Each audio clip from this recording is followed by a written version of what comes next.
చిన్నప్పటి నుంచి అల్లు రామలింగ గారు కానీ ఆ రోజుల నుంచి ఒక కుటుంబంగా పెరిగాం. మెయిన్ క్రెడిట్ నాకేంటంటే స్వర్గీయ ఎన్టీ రామారావు గారితో 12 సినిమాలు చేస్తే నేను బాబాయ్తో 14 సినిమాలు చేశాను.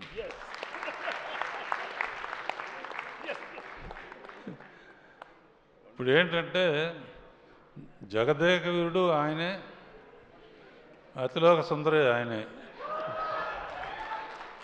అంటే హీరోయిన్ లేకపోయినా ఆయన ఒట్టి ఫోజులతోనే పర్టికులర్గా సీన్లో అమ్మాయి తిడతా ఉంటే అంటే అమ్మాయి అయిపోయాడు. ఇక ఫోజుల సంగతి ఇలా పెట్టినా అలా పెట్టినా, ఇలా పెట్టినా ఎలా పెట్టినా, ఎలా పెడతాడో తెలియదు అన్ని రకాల ఫోజులు.